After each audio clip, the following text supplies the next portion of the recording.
Hello everyone, मैं मिथुन सिंह स्वागत करता हूं आप सभी का। आशा करता हूं आप सभी बहुत अच्छे होंगे। बात करेंगे बीबीएम के यूजी सेमेस्टर थर्ड के प्रीवियस ईयर क्वेश्चन पेपर की।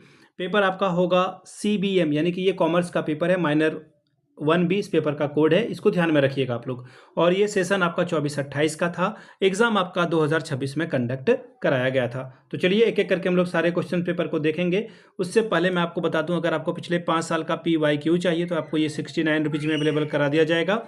दूसरी बात, 199 रुपये में आपको सजेशन प्रोवाइड कर दिया जाएगा। अब ये सजेशन क्या होता है? सजेशन यानी कि वेरी वेरी इंपॉर्टेंट क्वेश्चन, ऐसे सवाल जो बार बार एग्जामिनेशन में पूछे जाते हैं, आंसर के साथ आपको प्रोवाइड कर दिया जाता है। इसके साथ आपका जो PYQ है वो अभी जो है आपको फ्री ऑफ कॉस्ट अवेलेबल करा दिया जाएगा। इसको ध्यान में आप लोग रखिएगा। दूसरी बात, ये जो सजेशन है वो तैयार होता है पिछले 10 साल के PYQ को स्कैन करके। दूसरी बात, आपका जो लेटेस्ट एग्जाम पैटर्न है उसको ध्यान में रखा जाता है।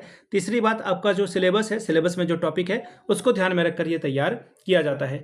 यहाँ से मेरी ईमेल आईडी आप देख लें, yourmithunsinh@gmail.com पे आप मुझे मेल कर सकते हैं। इंस्टा पे अगर आप हो, डू फॉलो मी @imithunsingh। बाकी आप मुझे व्हाट्सअप कर सकते हैं 7979054474 पे। तो चलिए कॉमर्स के क्वेश्चन पेपर को देखते हैं कि किस तरह का सवाल माइनर 1B में पूछ लिया गया था। यहाँ से आप देख पाओगे, ये रहा आपका पेपर 2026 में परीक्षा हुई थी। सेशन था आपका 24-28 का, 3 घंटे का वक्त, 75 नंबर का ये पेपर था। ग्रुप ए कंपलसरी है आपके लिए, सारे सवाल आपको ग्रुप ए के करने हैं। क्वेश्चन नंबर 1 में देखिए, छोटे छोटे 5 सवाल पूछे जाएंगे, एक एक नंबर वाले, और आपको इसका सवाल का जवाब देना है। डिफाइन सेंसेक्स, सेंसेक्स को परिभाषित करिए। सेंसेक्स देखिए क्या है, एक जो सबसे बड़ी कंपनी है, आर्थिक रूप से मजबूत कंपनी है, वहां पे कारोबार करने वाले कंपनी के प्रदर्शन को ये दर्शाता है। इसे जो है भारतीय शेयर बाजार का सेहत मापने का तरीका भी कहा जा सकता है कि भारत की अर्थव्यवस्था कैसी है, सेंसेक्स से आप इसे माप सकते हैं। दूसरा सवाल, व्हाट इज मोनोपोली? मोनोपोली क्या है?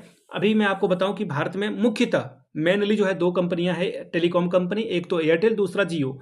अगर जियो भी एयरटेल भी खत्म हो जाए तो जियो क्या करेगा? मोनोपोली करेगा। जो चाहेगा वो उतने प्राइस बढ़ा सकता है, घटा सकता है। मोनोपोली होने पे खतरा हमेशा उपभोक्ता को ही होता है, कंज्यूमर को होता है। सवाल नंबर तीसरा, व्हाट इज प्राइस डिस्क्रिमिनेशन? मूल्य भेदभाव क्या है, इसके बारे में बताइए। ठीक है, यहाँ पे कहा गया है कि एक ही उपभोक्ता जो है अलग अलग जो कंज्यूमर है उनसे अलग अलग प्राइस जो है ले लेता है, उसे ही मूल्य जो है आपका भेदभाव कहते हैं। SEZ क्या है? SEZ का मतलब होता है स्पेशल इकोनॉमिक जोन। सरकार इकोनॉमिक जोन डेवलप करती है ताकि जो है ट्रांसपोर्टेशन अच्छे से जा सके, जो देर होती है डिले को कम किया जा सके, ताकि हमारी अर्थव्यवस्था आगे बढ़ सके। The minimum wage act was passed in which year? Minimum wage यानी कि न्यूनतम मजदूरी अधिनियम जो है किस वर्ष पारित हुआ है? तो 1948 में ये पारित हुआ था। तो 5 जो छोटे छोटे सवाल थे वो आपका कंप्लीट हो चुका है। आगे बढ़ेंगे क्वेश्चन नंबर 2 की ओर। Write short note on make in India. Make in India पर संक्षिप्त में टिप्पणी लिखिए, 5 नंबर आपको इसके लिए मिलेगा।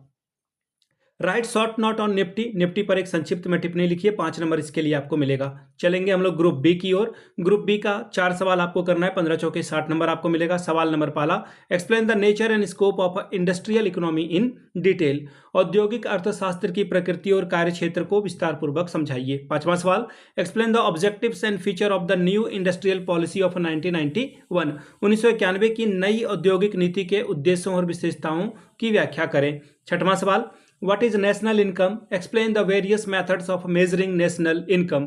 राष्ट्रीय आय क्या है? राष्ट्रीय आय की गणना की विभिन्न विधियों की चर्चा करें, वर्णन करके इसके बारे में बताएं। 7वां सवाल, Explain the Alfred's Weber's theory of industrial location.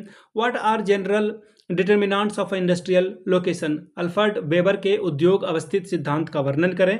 उद्योग अवस्थित का सामान्य कारक क्या होते हैं, बताएं। 8वां सवाल, define inflation, discuss it's cause and effects. मुद्रास्फीति को परिभाषित करिए, इसके कारणों और प्रभावों पर चर्चा कीजिए। सवाल number 9, explain the concept of public private sector industries, throw light on the advantages and disadvantages of public private sector industries. सार्वजनिक निजी क्षेत्र के उद्योग की अवधारणा को स्पष्ट कीजिए। सार्वजनिक निजी क्षेत्र के उद्योगों के लाभ और हानियों पर प्रकाश डालिए। तो ये था आपका क्वेश्चन पेपर। अगर आपको पिछले 5 साल का PYQ चाहिए तो आपको ये 69 में, अगर सजेशन चाहिए तो 199 में आपको ये प्रोवाइड कर दिया जाएगा। यहाँ से मेरी ईमेल आईडी आप देख सकते हैं, yourmithunsinh@gmail.com पे आप मुझे मेल कर लें। इंस्टा पे अगर आप हो, डू फॉलो मी @imithunsingh। बाकी आप मुझे व्हाट्सअप कर सकते हैं 7979054474 पे। वीडियो को आपने यहाँ तक देखा, प्यार दिया, इसके लिए आप सभी का बहुत बहुत शुक्रिया। Have a good day.